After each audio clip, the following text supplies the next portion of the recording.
Salutations, Internet! This is Frosty the Dragon finally having his new motherboard and other crucial parts in place. That was done on the Friday after I posted whining about my old motherboard, so where have I been for the ensuing week and a half? Well, most of it was reinstalling stuff, just a few more games left now before I'm fully back into things there, and comprehending just what I've gotten myself into with new hardware, which included 100% completion of achievements on Duke Nukem Forever. That was not quite special, as I'd already beaten the game once before and gotten a number of them beforehand. The base game's pinball achievement was excessively annoying even with the trick, though. It isn't just the oddity of actually being able to play games at their fullest potential for once, for a couple of reasons. One, I'm not actually quite there with newer games. Won't be there until I get a new graphics card in August. Like I said before, targeting GTX 1080 Ti. Not gonna cheap on that one. Two, my setup was not exactly fully in the gutter, and some games still could have been played appreciably until like the last week before the switchover. No. One of the things I'm having trouble getting over still is just how many of the newer things have LEDs out the wazoo. Seriously, motherboard and RAM both have LEDs. Mouse has LEDs. Mechanical keyboard I got in an impulse sale purchase. LEDs. And specific software to change what the LEDs do. It's like shiny distraction starting every game. Anyways, I'm doing some stylistic changes around here now that the computer crisis is resolved.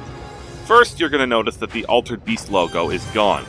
After 10 plus years with it, going back as far as Speed Demo's archive, it's time I be more me.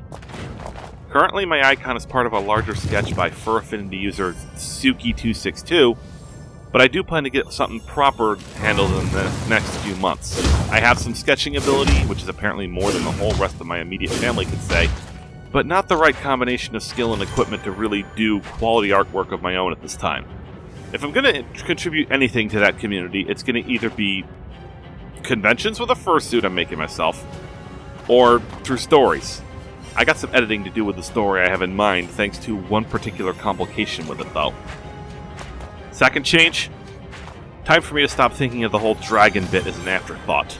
Expect a little more dragon-themed commentary from this point forward, with two oddities. First, I'm wingless. Only way you're getting me to fly is with a jetpack. I'm more of a water type. Gotta be careful about it with this tech, though. Second, I'm not a gold hoarder and never have been. Put the money to use rather than stash it, although I'm at the age where reserve funding's an issue. More to the point, if my tablet is any indication of this, I'm more of a book hoarder or a knowledge hoarder. If my drawing ability and kit improve, I might be making a third change in drawing title cards. Even animations if I get really spectacular, but that's future and that's a stretch. This whole thing's still, the whole playing games for the internet thing is still a hobby rather than a potential income path for me. Me being me is what this amounts to. Anyways, Clash of Heroes isn't quite restarting yet. I plan to go through a couple other games just for my own benefit on the side, and there's almost certainly going to be at least one LP coming out of it. Once I'm fully reintegrated with gaming, I restart Clash of Heroes proper at the point where we left off. I do know that my gaming plan out is slightly changing after Clash of Heroes, though.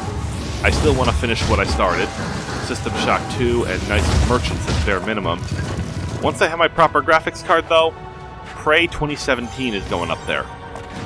Partly blind, not as a true, super knowledge LP.